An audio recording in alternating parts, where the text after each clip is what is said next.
నమస్కారం. Time to time వార్తలకు స్వాగతం. ముందుగా వార్తల్లోని ముఖ్యాంశాలు. గుజరాత్ లో సెమీ కండక్టర్ ప్లాంట్ ప్రారంభించిన మోదీ దేశ చిప్ తయారీలో కీలక ముందడుగు. ప్రపంచ సరఫరాదారుగా భారత్. సనంద్ లో రెండో ప్లాంట్ ప్రారంభం.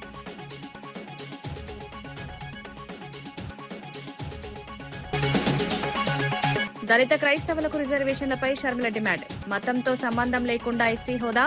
బీజేపీపై ఘాటు విమర్శలు. అన్యాయం ఆపాలని కేంద్రానికి షర్మిల సూచన.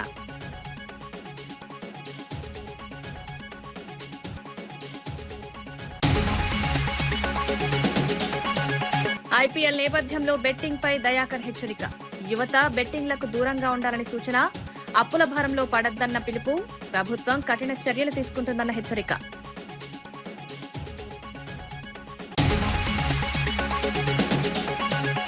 విజయవాడలో సివిల్ సప్లైస్ పై మంత్రి మనోహర్ సమీక్ష. గ్యాస్, పెట్రోల్, డీజిల్ స్టాక్ పై చర్చ. సరఫరా పరిస్థితులపై సమావేశం. వినియోగదారుల సేవలపై కీలక ఆదేశాలు.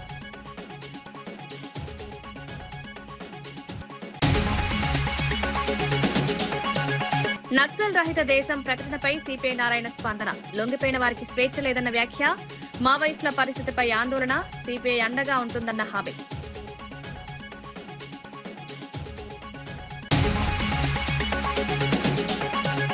సెమీ కండక్టర్ రంగంలో భారత్ మరో కీలక ముందడుగు వేసింది. గుజరాత్ లోని సనంద్ లో కైనెస్ సెమీ కండక్టర్ ప్లాంట్ ను ప్రధాని నరేంద్ర మోదీ ప్రారంభించారు. దేశంలో రెండో ప్లాంట్ గా ఇది చిప్ తయారీలో ముఖ్య మైలురాయిగా నిలవనుంది. ప్రపంచ మార్కెట్లో విశ్వసనీయ సరఫరాదారుగా భారత్ ఎదుగుతోందని మోదీ తెలిపారు. దేశీయ తయారీ సామర్థ్యాన్ని పెంచే దిశగా ఈ ప్రాజెక్టు కీలకమని పేర్కొన్నారు. టెక్నాలజీ రంగంలో ఆత్మ నిర్భర్ భారత్ లక్ష్యాన్ని ఇది బలోపేతం చేస్తుందన్నారు. యువతకు ఉపాధి అవకాశాలు పెరుగుతాయన్నారు. భవిష్యత్ టెక్నాలజీ అవసరాలను తీర్చిదిద్దేలా ఈ ప్లాంట్ పనిచేస్తుందన్నారు.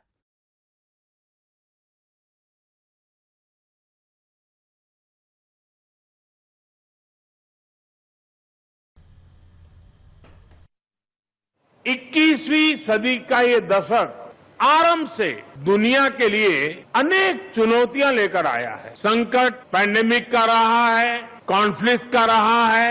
इसमें भी सबसे बड़ी भुक्तभोगी ग्लोबल सप्लाई चेन रही है. चाहे चिप्स हो, रेयर अर्थ मिनरल्स हो, एनर्जी हो, एक कॉन्फ्लिक्ट की वजह से बहुत प्रभावित हुए हैं. ये मानवता के तेज विकास से जुड़ी चीजें हैं. इनकी सप्लाई चेन में, इनके फ्लो में ब्रेक लगने से पूरी ह्यूमैनिटी का विकास प्रभावित होता है. इसलिए भारत जैसे डेमोक्रेटिक देश का इस दिशा में आगे बढ़ना पूरे विश्व के विकास के लिए बहुत अहम है. దళిత క్రైస్తవులకు రిజర్వేషన్లు కల్పించాలంటూ ఏపీ కాంగ్రెస్ అధ్యక్షురాలు వైఎస్ షర్మిల డిమాండ్ చేశారు. మతంతో సంబంధం లేకుండా ఎస్సీ హోదా ఇవ్వాలని విజ్ఞప్తి చేశారు. కేంద్ర ప్రభుత్వం ఆర్ఎస్ఎస్ ఎజెండాతో వ్యవహరిస్తోందని విమర్శించారు. దళిత క్రైస్తవులకు జరుగుతున్న అన్యాయం సరిచేయాలన్నారు. రాజ్యాంగ పరిరక్షణలో భాగంగా సమాన హక్కులు కల్పించాల్సిన బాధ్యత ప్రభుత్వంపై ఉందన్నారు. ఈ అంశంపై దేశవ్యాప్తంగా చర్చ జరగాలని కోరారు. Against the Dalit Christians.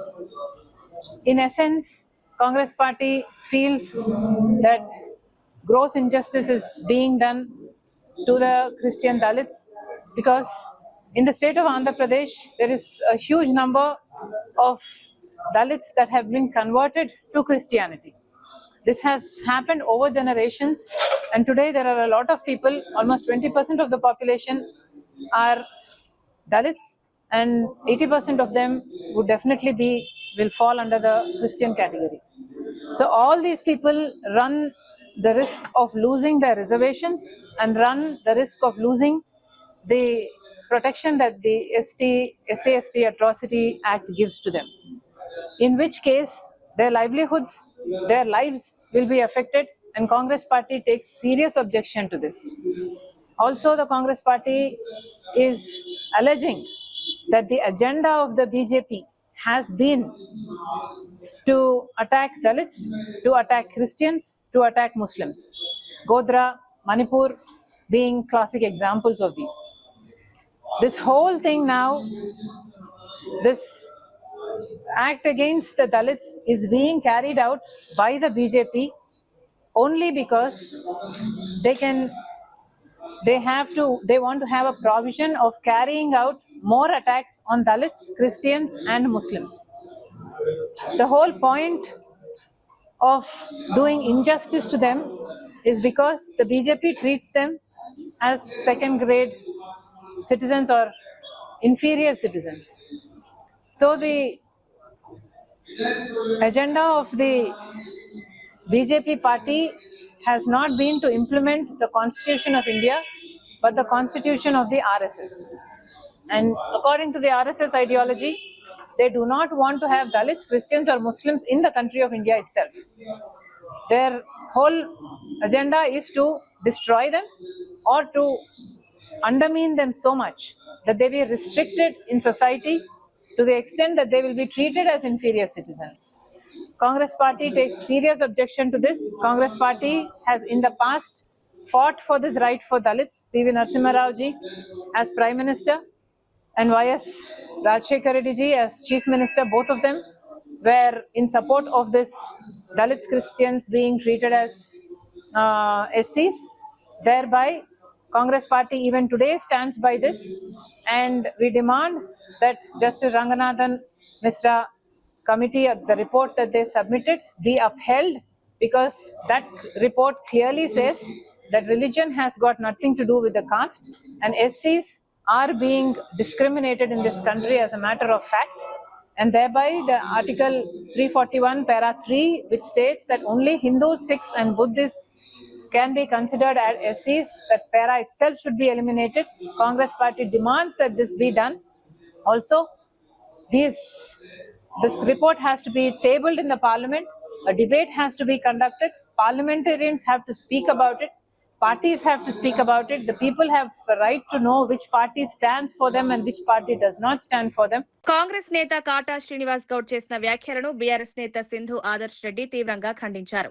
Harish Rao నాయకత్వంలోనే Patan చెరు అభివృద్ధి సాధించిందని తెలిపారు. అనవసర విమర్శలు మానుకుని ప్రస్తుత ప్రభుత్వ నిధులు తెచ్చి అభివృద్ధిపై దృష్టి పెట్టాలని సూచించారు. వ్యక్తిగత ఆరోపణలు చేయడం సరికాదని పేర్కొన్నారు. ప్రజలకు ఉపయోగపడే పనులను చేయడం ముఖ్యమన్నారు. రాజకీయ లాభాల కోసం విమర్శలు చేయడం ప్రజలకు నష్టం కలిగిస్తుందని తెలిపారు. అభివృద్ధి అంశాలపై చర్చ జరగాలని సూచించారు. దాన్ని బీఆర్ఎస్ పార్టీ పటాన్ చెరు బీఆర్ఎస్ పార్టీ తరఫున తీవ్రంగా ఖండిస్తూ, మరి ఒక్క ఆలోచన మీరు చేయాలి. హరీష్ రావు గారంటే ఆయన ఒక ఉద్యమ వీరుడు.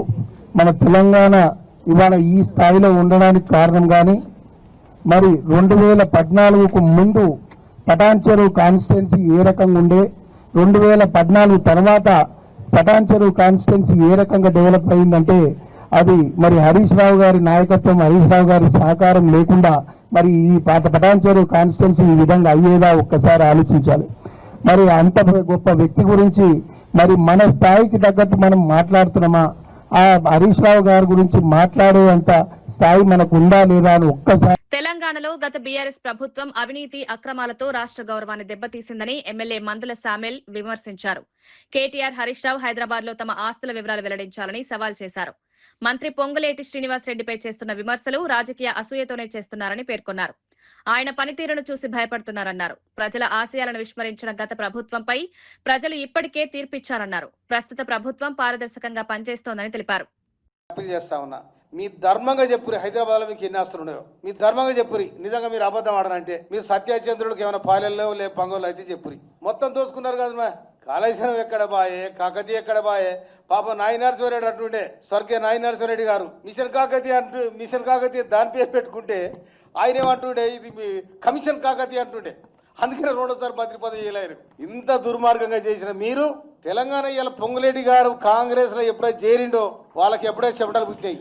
కాంగ్రెస్ పార్టీలో పొంగులేటి గారు జాయిన్ అయిన తర్వాత వారికి చెమటలు పుట్టాయి.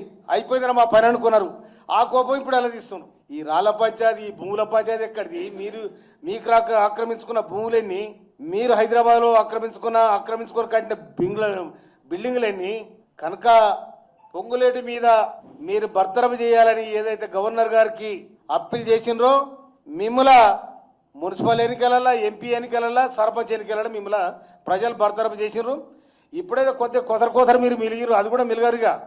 ఎందుకంటే దుర్మార్గంగా తెలంగాణ ప్రజానికి తెలంగాణ ఔన్నత్యాన్ని, తెలంగాణ గౌరవాన్ని మీరు తీసేసిరు. మీరు తెలంగాణ రాష్ట్ర సమితి ఉన్న పార్టీని తెలంగాణ తీసేసి భారత రాష్ట్రపతి ఎక్కడిది? మీరు నిజంగా కూడా మహారాష్ట్రలో ఒక దుకాణం తెరిచినారు, అడబోయి విజయవాడ చంద్రశేఖర నాయుడు ఒక అధ్యక్షుని చేసినారు, మళ్ళా గెలిస్తే నీ ఏమైనా చేస్తారు అనుకున్నారు. తెలంగాణ ప్రజలు మామూలు ప్రజలు గారు. ఒకటి గుర్తుపెట్టుకోవాలి, 1978లో భారతదేశం మొత్తం వేరే జనతా పార్టీ వస్తే 78లో జరిగిన ఎన్నికలలో ఆంధ్రప్రదేశ్ మొత్తం కూడా కాంగ్రెస్ పార్టీని గెలిపించి మర్రి చెన్నారెడ్డి గారిని ముఖ్యమంత్రి చేసింది ఇక్కడ. అందుకనే తెలంగాణ ప్రజానికం చాలా జ్ఞానవంతులు. మీ దోపిడిని చూసిండ్రు, మీ దురతనాన్ని చూసిండ్రు, మీ కుటుంబాన్ని చూసిండ్రు. అందుకనే మీ విచ్చలవిడితనాన్ని చూసి 2023లో మీకు కర్ర కాసి వాత పెడితే ఇంకా మరకలు ఇంకా మానిపోలే. అందుకోసం నీకు ఎవరు దొరకలేగా కనుక ఈ పొంగులేడి కనుక మా దగ్గర నుంచి దూరం అయిండు. కాంగ్రెస్ పార్టీ గెలిచింది, రేవంత్ రెడ్డి గారు పొంగులేడి గారు ఒకటైనరు కనుక మా పని పెట్టిరు కదా అని చెప్పి మీకు కోపం ఉంది.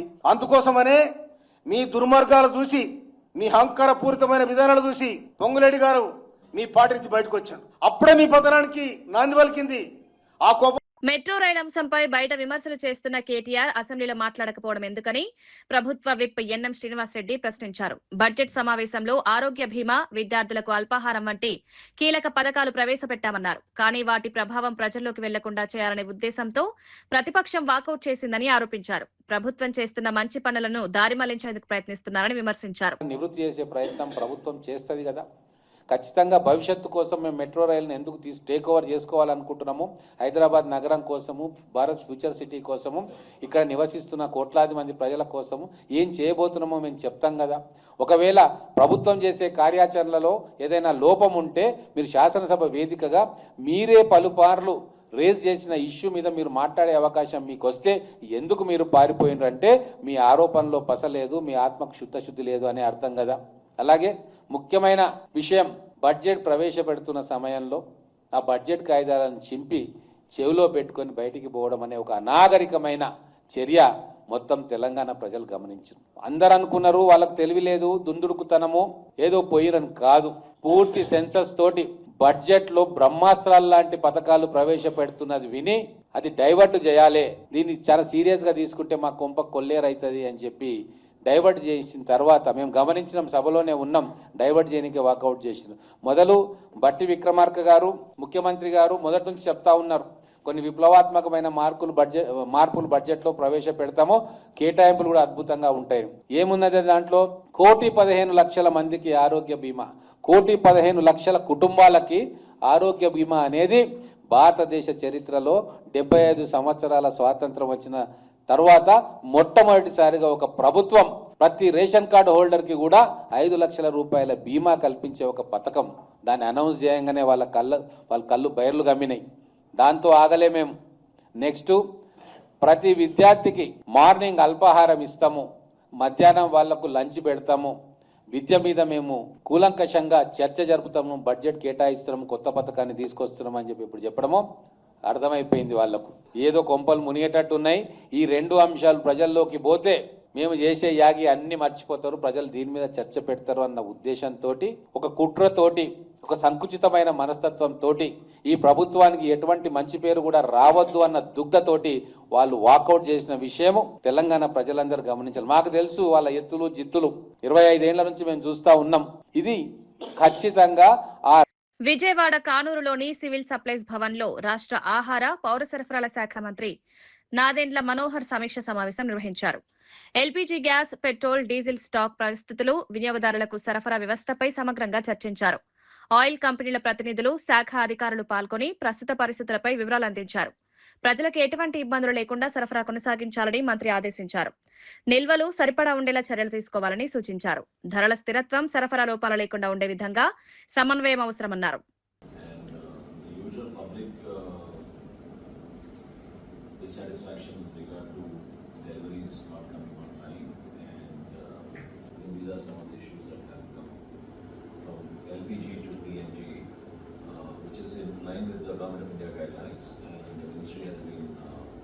Sending us regular instructions and details on how to take this forward. But a normal chief considering dependency of bookings beyond 10 days to 12 days, 13 days. So the agencies we request all the agencies to focus on those agencies where the delivery of public, not to, which will also help people. To very near to 2.8. Whereas our requirement is 430 of EDs also. That also received, and I forwarded to the ED committee also for getting that 10% extra based on that recent development PH expense.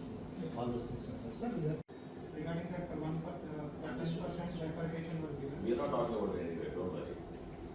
We're talking only about the 70%, that's plenty. The 10% is inclusive of 70% includes 10%, no. No, that will make it to 80%. Presently 70% is On a grantee basis, it's not part of that. What I would request you to do is, please prepare a chart for GCs.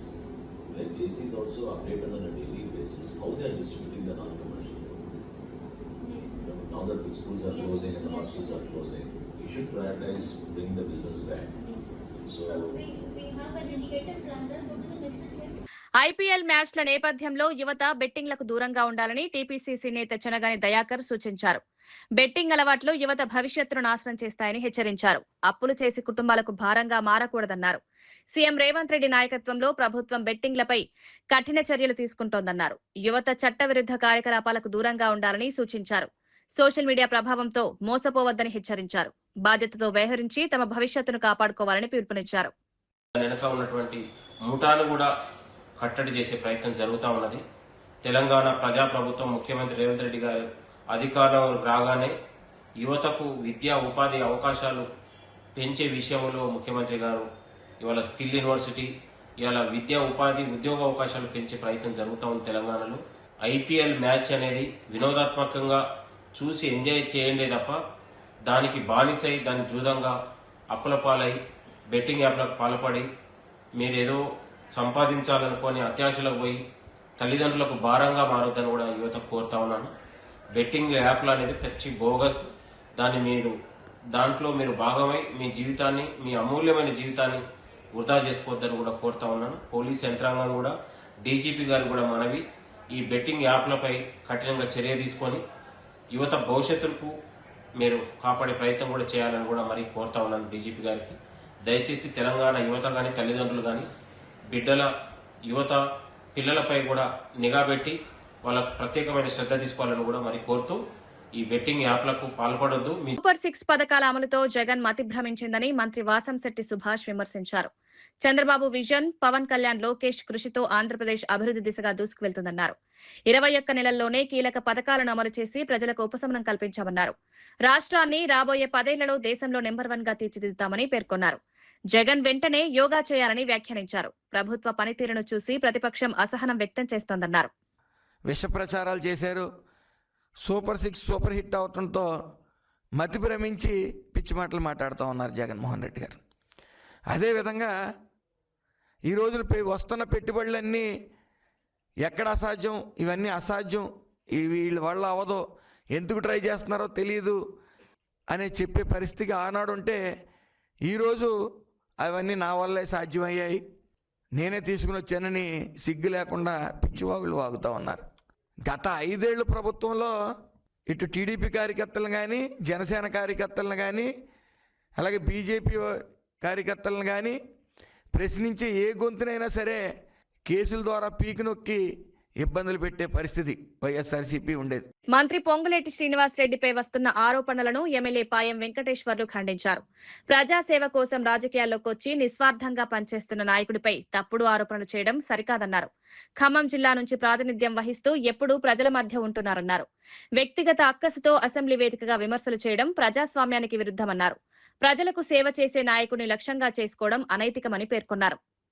Reddy గారు 2014 ఎన్నికల్లో, assembly parliament ఎన్నికల్లో తెలంగాణ ఉద్యమం ఉవ్వెత్తున లేచిపడుతున్నటువంటి సందర్భం, తెలంగాణ రాష్ట్రం వస్తున్నటువంటి సందర్భంలో కూడా ఆ రోజున వైఎస్ఆర్ కాంగ్రెస్ పార్టీ నుంచి ఉమ్మడి ఖమ్మం జిల్లాలో ఉద్యమాలకు పెట్టింది పేరు. ఉమ్మడి ఖమ్మం జిల్లా అంటేనే కమ్యూనిస్టుల ఉద్యమాల జిల్లాగా పేరుంది. అటువంటి ఉద్యమాల జిల్లాలో అతి తక్కువ సమయంలో అన్ని వర్గాల ప్రజల ప్రేమ అభిమానాలు పొందినటువంటి ఒక మంచి నాయకుడిగా మరి ఎదిగినటువంటి పొంగులేటి శ్రీనివాసరెడ్డి గారు అతి తక్కువ సమయంలో 2014 అసెంబ్లీ పార్లమెంట్ ఎన్నికల్లో ఖమ్మం పార్లమెంట్ సభ్యులుగా పొంగులేటి శ్రీనివాసరెడ్డి గారు గెలిచారు. వారితో పాటు 4 ఎమ్మెల్యేలు కూడా గెలిపించడం జరిగింది. అంత ప్రజాదరణ ఉన్నటువంటి గొప్ప నాయకుడు పొంగులేటి శ్రీనివాసరెడ్డి గారు అని చెప్పేసి తెలియజేస్తా ఉన్నాను. అటువంటి మంచి నాయకుడి పైన మచ్చలేని నాయకుడి పైన అసెంబ్లీ అంటే ఒక దేవాలయం. ఈ తెలంగాణ రాష్ట్రాన్ని, తెలంగాణ సమాజాన్ని, తెలంగాణ ప్రజల సమస్యల్ని చర్చించి పరిష్కారం చేసుకుంటూ ముందుకెళ్తూ దినదిన అభివృద్ధి చెందుతూ ముందుకెళ్తూ సమస్యల మీద చర్చించేటువంటి దేవాలయం లాంటి అసెంబ్లీ లోపల ఆధారం లేని నిరాధారమైనటువంటి కడుపు మంటతో ఇవాళ పొంగులేటి శ్రీనివాసరెడ్డి గారు మంత్రిగా ఉంటే జీర్ణించుకోలేక మనసులో ఉన్నటువంటి ఆవేశం, బాధ ఎల్లగెక్కే పద్ధతుల్లో వారిని వ్యక్తిగతంగా బదనాం చేయాలని, మంత్రిగా బదనాం చేయాలని, తద్వారా ప్రభుత్వాన్ని బదనాం చేయాలని ఆధారం లేనటువంటి నిరాధారమైనటువంటి ఆరోపణలతోని అసెంబ్లీ లోపల ప్రజల ముందు పొంగులేటి శ్రీనివాసరెడ్డి గారు మైనింగ్ చేసినారని చెప్పేసి, అక్రమ మైనింగ్ చేసినారని చెప్పేసి మరి ఆరోపణ చేయడం అది ఎంతవరకు సబబని చెప్పేసి నేను 10 ఏళ్ళు అధికారంలో ఉన్నారు. అసెంబ్లీ వేదికగా మంత్రి పొంగులేటి శ్రీనివాసరెడ్డిపై చేసిన ఆరోపణలను ఎమ్మెల్యే వేముల వీరేశం ఖండించారు. హరీష్ రావు, కేటీఆర్ చేసిన ప్రచారం పూర్తిగా అబద్దమన్నారు. మంత్రి ప్రతిష్టను దెబ్బతీయడానికి తప్పుడు ఆరోపణలు చేస్తున్నారని విమర్శించారు. ప్రజాసేవలో ఉన్న నాయకుని లక్ష్యంగా చేసుకోవడం సరికాదని పేర్కొన్నారు. ఎలాంటి ఆధారాలు లేకుండా ఆరోపణలు చేయడం అనైతికమన్నారు. తప్పుడు ఆరోపణలకు హరీష్ రావు క్షమాపణ చెప్పాలని డిమాండ్ చేశారు. కేటీఆర్ గారు కొండందోవి ఎలకను పెట్టిన చందంగా ఈ రాష్ట్ర ప్రజల్ని, నిండు అసెంబ్లీని, ప్రజాస్వామ్యాన్ని కూనీ చేయడానికి కంకణబద్దులై వీళ్ళిద్దరూ అసెంబ్లీలో ఒక పెద్ద అబద్ధానికి తెరదించారు. పొంగులేటి శ్రీనివాసరెడ్డి గారు అక్రమ మైనింగ్ కు పాల్పడ్డాడని, రాఘవ కన్స్ట్రక్షన్ సంబంధించి మైనింగ్ చేస్తుంది, ఈ మైనింగ్ కు అనుమతులు లేవు అని చెప్పేసి మాట్లాడారు. మేము ఈ సందర్భంగా హరీష్ రావు గారిని సూటిగా అడుగుతున్నాం, అసలు రాఘవ కన్స్ట్రక్షన్ కంపెనీకి మైనింగ్ ఉన్నదా? ఎక్కడ మైనింగ్ లీజ్ ఉన్నది?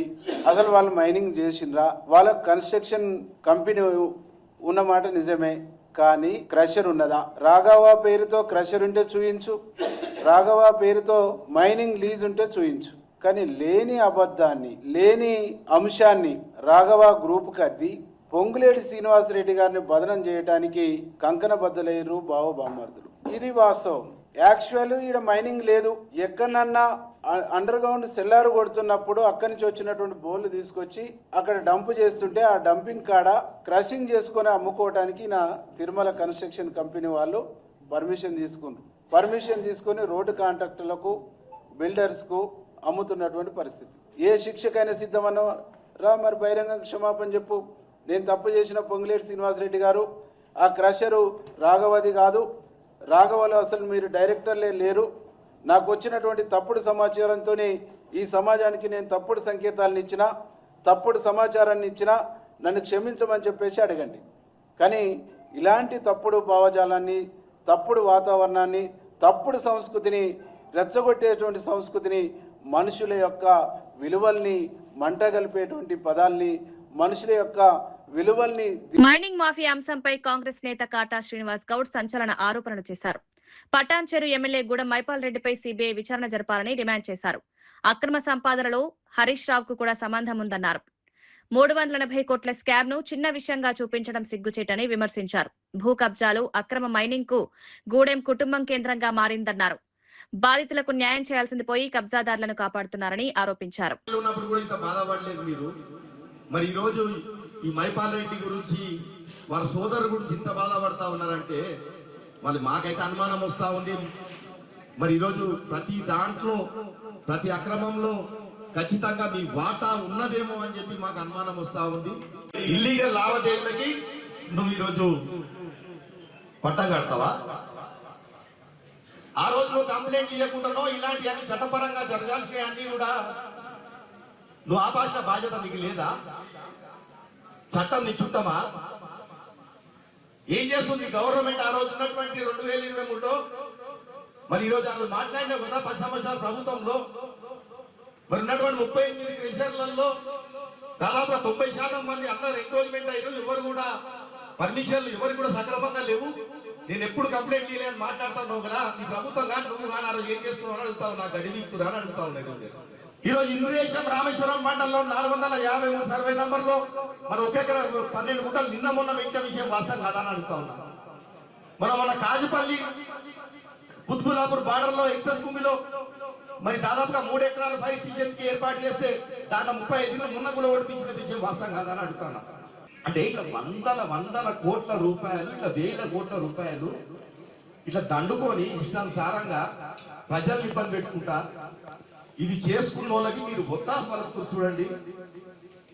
నిజంగా ప్రజలందరూ మూతిని చేసుకుంటారు. మావోయిస్టుల అంశంపై సిపిఐ నేత నారాయణ కేంద్ర ప్రభుత్వంపై విమర్శలు చేశారు. దేశాన్ని నక్సల్ రహితంగా ప్రకటించినప్పటికీ లొంగిపోయిన వారికి స్వేచ్ఛ లేదన్నారు. అడవుల్లో జీవించే వారు కూడా బతికే పరిస్థితి ఉందని పేర్కొన్నారు.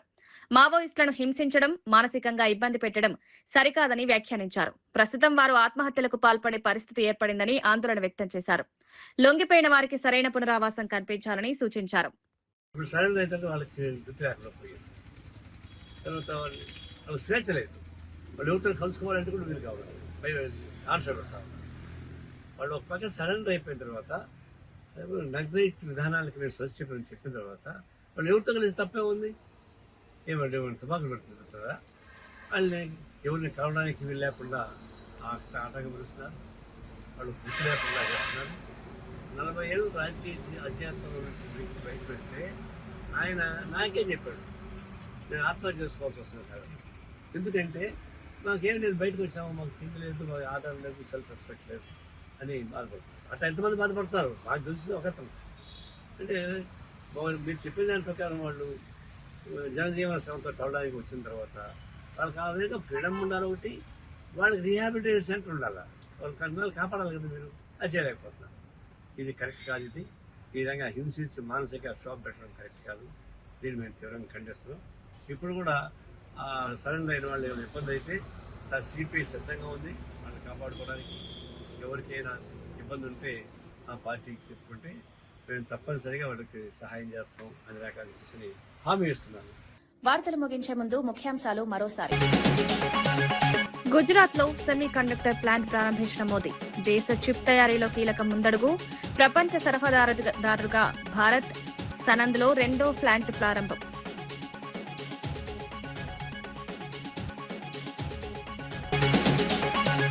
దళిత క్రైస్తవులకు రిజర్వేషన్లపై షర్మిల డిమాండ్. మతంతో సంబంధం లేకుండా ఎస్సీ హోదా. బీజేపీపై ఘాటు విమర్శలు. అన్యాయం ఆపాలని కేంద్రానికి షర్మిల సూచన.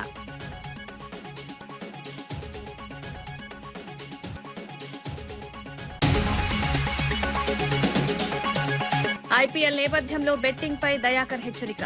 యువత బెట్టింగ్లకు దూరంగా ఉండాలని సూచన. అప్పుల భారంలో పడద్దన్న పిలుపు. ప్రభుత్వం కఠిన చర్యలు తీసుకుంటుందన్న హెచ్చరిక.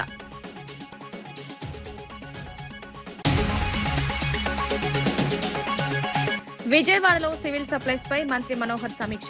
గ్యాస్, పెట్రోల్, డీజిల్ స్టాక్ పై చర్చ. సరఫరా పరిస్థితులపై సమావేశం. వినియోగదారుల సేవలపై కీలక ఆదేశాలు.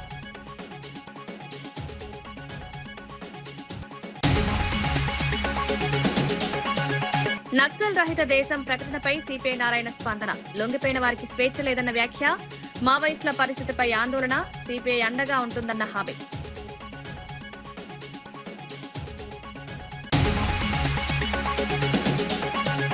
ఈనాటి వార్తా విశేషాలు మరో బులెటిన్లో మళ్ళీ కలుద్దాం. నమస్కారం.